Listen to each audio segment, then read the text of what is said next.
I finally got the H6GT PHEV to show you guys. A combined output of 321 kilowatts and 768 Newton meter of torque. You can expect 180 kilometers of EV driving range. I'm charging at the moment, check it out, 55 minutes to full. So let's get into it. I'm going to talk about the outside, the inside, as well as a few little things about the charging of the vehicle. And not only that, I've done a 0 to 100 launch as well. Make sure you check that out. So let's start off from the outside. On the outside of the H6GT PHEV, it basically looks the same as the petrol variant. The key difference is just the PHEV badge here. Another thing is, previously, before a tech change, the tail lights were still all red, but now it's actually got a blackout smoke finish. And another way to tell of the tech change is it has GWM here instead of Haval, and these badges have all been blacked out. So that's one of the key way you can tell. Another one is obviously the additional charging flap that is on the right hand side of the vehicle. Petrol variant definitely doesn't have that. And for the very keen eye individuals, the H6GT PHEV compared to the petrol variant also have upgraded brakes. They've got bigger brakes both front and rear, and on the front it's even got twin piston brake calipers as well.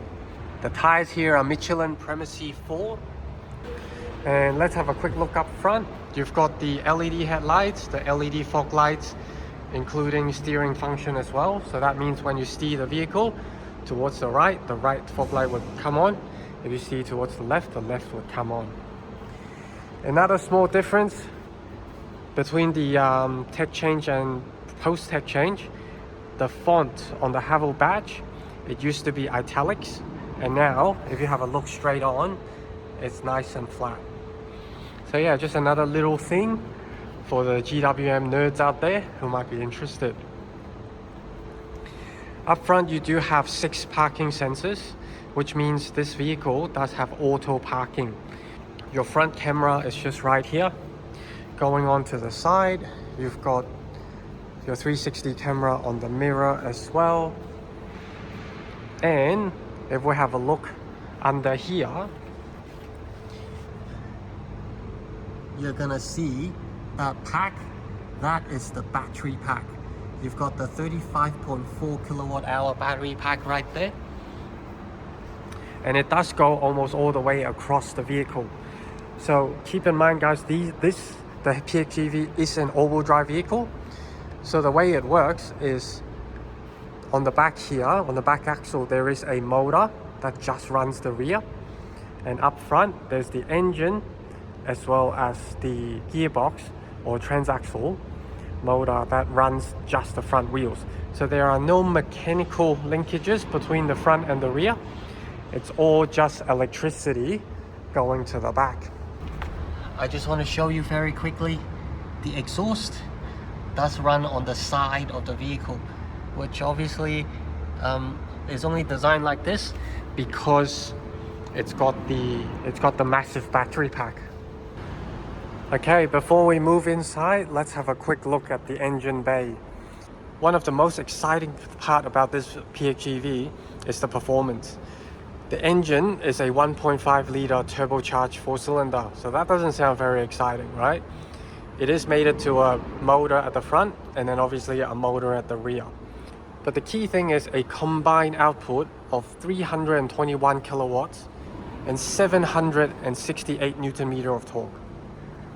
That is an insane amount of power and torque for a family SUV, which means it propels this thing from 0 to 100 in just 4.9 seconds. And here is a quick clip of me doing that. Set.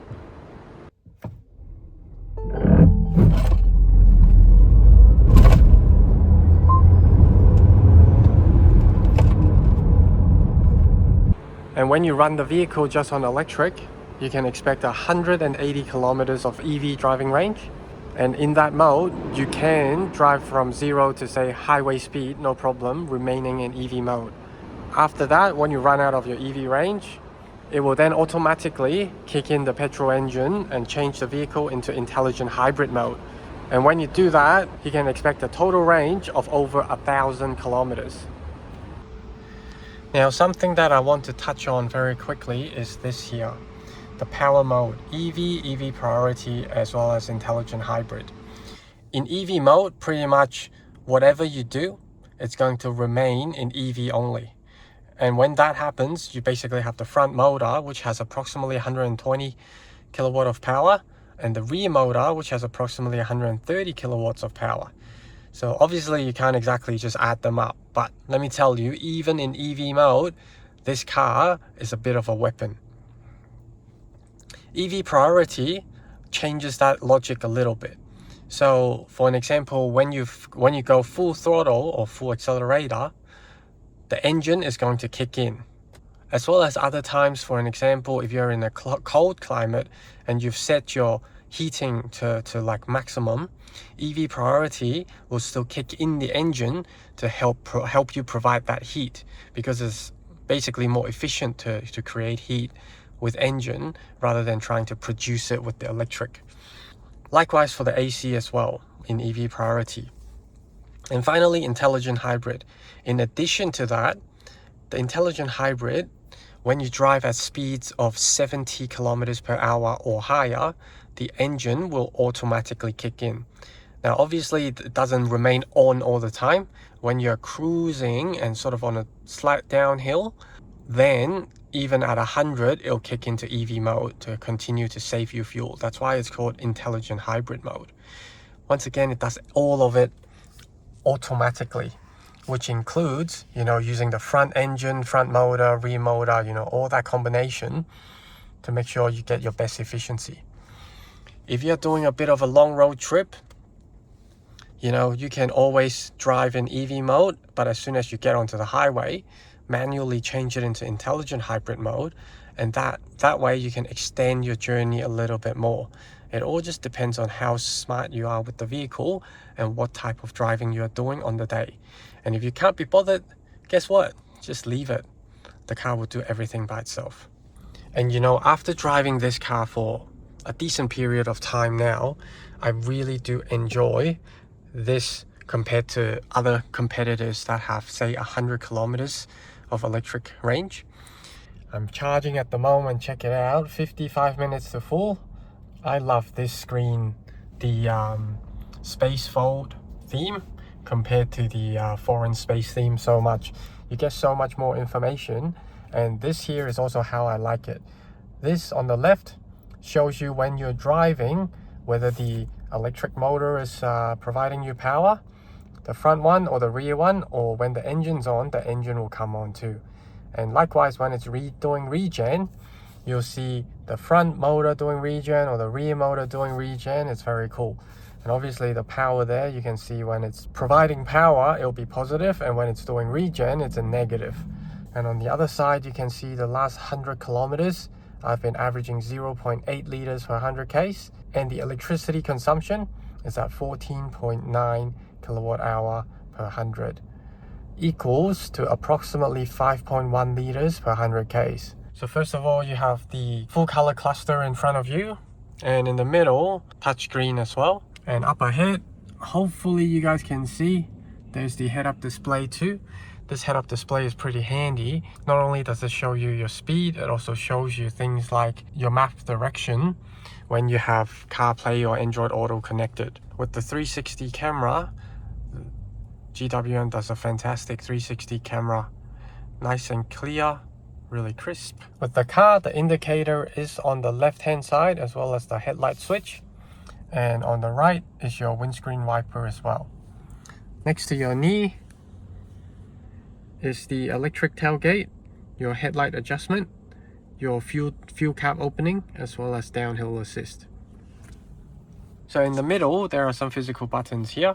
This is turning on and off the fan, turning on and off AC, front demister, rear demister, 360 camera, and this one just completely switches to like a screensaver mode with very basic information left on top. And to edit this shortcut screen, you just press this here, We can remove a few things, move them by resetting them like this. Once you're done, just go OK. Now let's have a look at the shortcut. Now if you live in somewhere like Queensland, don't even worry about the eco, because yeah, the eco is going to be too soft for you guys 100%. The AC comfort setting, strong, auto defogging, that one was pretty interesting. Sometimes the car will just announce windscreen fogging detected, and then it would automatically switch on your front demister. Now most of this is very similar to the petrol H6GT. The one thing that is different is under here. So just vehicle settings, scroll down, new energy. So we can see you can set the charge limit, how high you want to charge the vehicle. Currently the status, we haven't been talking that long, and it's already gone from 24 to 46%. You can look at your consumption, so you can see the average consumption, etc. This was when I was doing launch control, so make sure you guys check out that video on how to do launch control. Apart from this, you can see the energy flow. You can have it displayed on the main screen as well and entertain your passengers as well. Okay, this one I also find the charge display range, that's this here. So this is currently showing 77 kilometer. It can show 49% as well, but because I've already got that showing there, I just don't think that's necessary. There is one pedal driving too. Personally, I'm not a fan, and in terms of regenerative or energy recovery level, I like to set it on normal or low.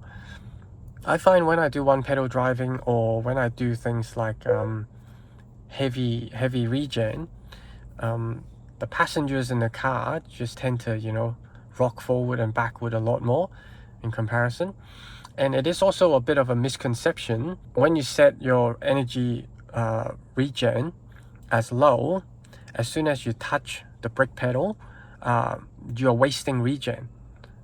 That's actually not true. With the Haval and most electric cars even, when you apply your foot on the brake pedal, the vehicle will prioritize regen, and most of the time only use regen until the very last moment, or when your brake pressure is so heavy. Like for an example, if you see your screen here went to max minus 100% and you still need extra brake force, that's when the physical calipers kick in.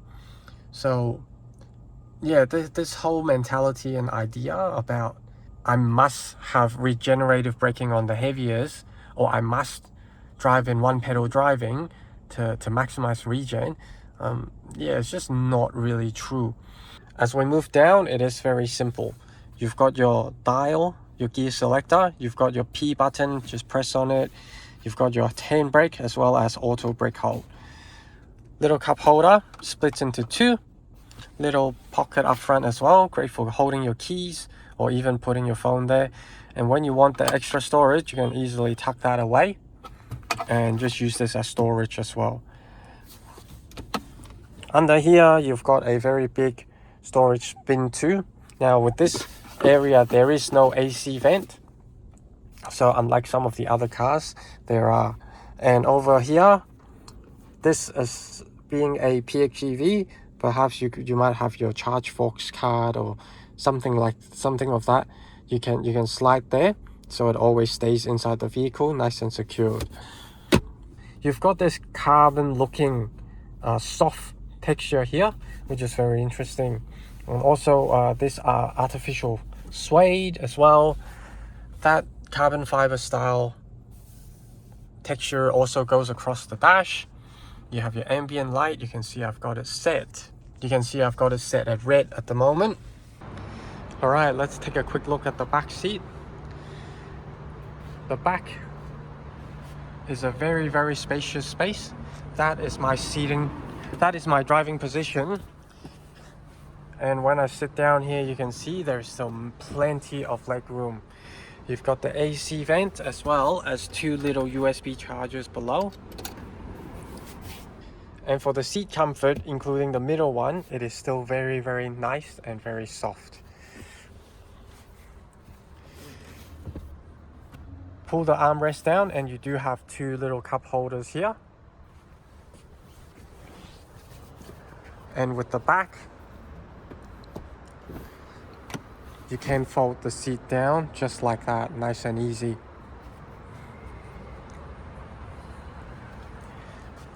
Something I forgot to mention is the panoramic sunroof, which you can open, and if you want, you can also have the blind shut too.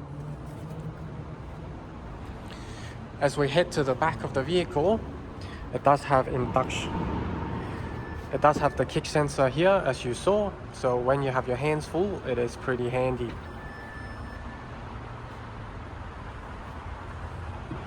Over here, you've got a security screen, which you can take off if necessary. The boot space is pretty decent. There's the little charger that comes with the vehicle, and also a tire repair kit just at the back there. Once again, to shut the tailgate, all you need to do is press this button, or you can just do another kick. Now I have to say, sometimes the kick sensor doesn't work 100%, but you just have to sort of practice a little bit more. With something like this PHEV with 180 kilometers of electric range, you can really drive Monday to Friday, your routine drive, just in pure electric. And when you're going out and about during the weekend, etc., you really just can get up and go. You don't have to worry about planning ahead. Where do I charge? If I go to a national park, how is it gonna work? Am I gonna have enough range to come home, go there and come home? You don't have to worry about any of that. You've got 1,000 kilometers of total range in the PHEV here. And not only that, when you eventually even run out of this 1,000 Ks, all you need to do is just top it up with petrol and it will just keep going. And realistically, for anyone who looks at towing as well, of any sort of distances, if anyone has done towing in battery electric vehicles, you're going to realize your consumption is going to go up approximately 100% depending on the trailer, sometimes even more. Your 400 kilometers of battery electric range all of a sudden becomes 200. When you actually do it, you realize your consumption is significantly higher than normal, and so you're gonna want to leave a bit more extra margin. So for someone like me, and I guess a lot of Australians who do tow during the weekend, or who tends to go out and about, you know, people who love to hike, etc., this just seems like a much better proposition in comparison to a full battery electric EV. So yeah, this is about it for the H6GT PHEV. Hopefully this has given you guys a bit of an insight into the vehicle. I certainly love driving this. I'd love to hear what you think. Do you agree or disagree with me? Most importantly, why do you agree or why do you disagree? Love to hear your thoughts.